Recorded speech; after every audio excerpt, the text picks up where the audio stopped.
Hello guys! Good afternoon guys! Ayan po guys, nandito po si Nanay guys. Diyan ko kayo ilalagay. Sa mga nakapapanood sa amin, especially si Ma'am. Happy feel po. Alam nyo guys, si Nanay guys. Anim po kami magkakapatid. Si Nanay lang namuhay sa amin. Si Nanay po is 35 years old. Nabalo na po siya guys. Pero hindi na po si Nanay nag-asawa hanggang nakatapos kami ng pag-aaral. Si Nanay lang ang bumuhay sa amin. Siyang tumayo bilang nanay at saka tatay. Hanap buhay namin guys, nandoon lang sa merkado. Maliit lang na mga paninda ang binuhay ni Nanay sa amin. Kaya hanggang ngayon guys, si Nanay, pila na edad mo na? 80 years old na si Nanay, nandito pa sa amin guys. Kaya nagpapasalamat kami guys, kahit pa paano binuhay kami ni Nanay na mag-isa. Siya ang tumayo sa amin, mga anim kami magkakapatid. Kaya napakadakilang ina namin si Nanay sa aming anim na magkakapatid. Mag-isa lang siyang bumuhay sa amin. Hello guys, ayan.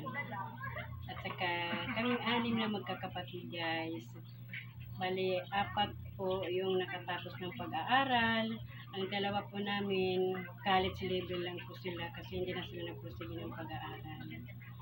Kaya yun, napakahirap ang maging magulang na isa ka lang nabubuhay sa mga anak mo, lalong-lalo na nagpag-aaral. Kaya si Nanay, napaka-bless po namin kasi si Nanay lang po ang bumuhay sa amin magkakapatid. Hello guys, good morning guys. Ayan guys, to be continue po tayo sa vlog po natin guys. Ayan po guys. Ngayon guys, napaka-busy yung nanay mo ng nanay. Kasi ayan oh, nakapambahay lang po tayo guys. Wala pa akong bura. Bumili pa ako guys ng ampalaya oh. Ayan oh. Itong ampalaya guys, lalagyan ko yan ng itlog. At saka nag-ano pa ako guys. Kanina guys, nagprito pa ako ng itlog, ayan, yung breakfast ng mga anak ko, ayan, mamaya guys, magluluto pa ako para sa pagkain po namin, ayan guys, naglalaba pa ako ngayon guys, ayan, ako, pag nandito ako sa bahay guys, marami akong gustong gawin, marami akong, trabaho, basta pag umuwi ako dito sa amin guys, parang walang pahinga yung nanay guys.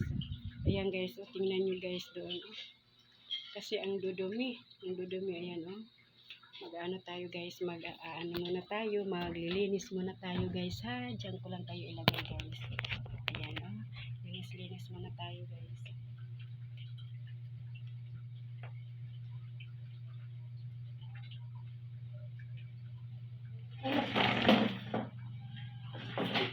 Charis, kayo doon daspan.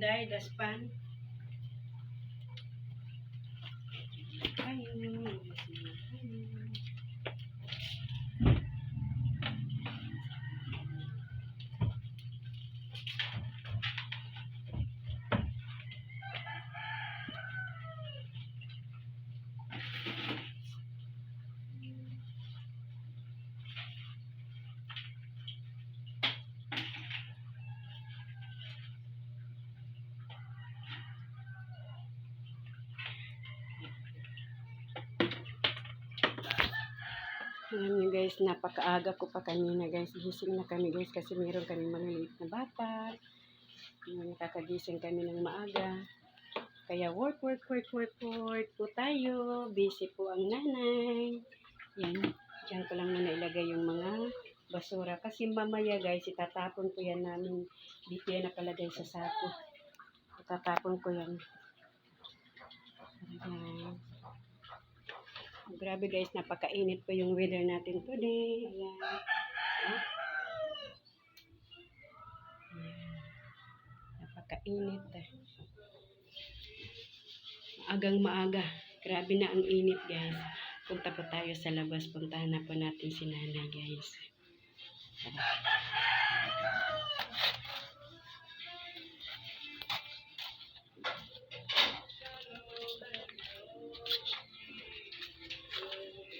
Ayan po si nanay. Ayan, nandito pa tayo sa maliit na tindahan. Ayan.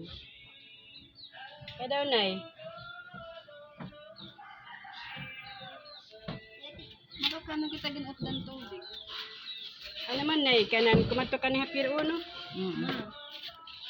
Makakano kita ginduto ang tubig? Ah, buta ka ano? Dito kay ano? Napakano sabi? Oh, nga bulan. Gindutuan. Diri.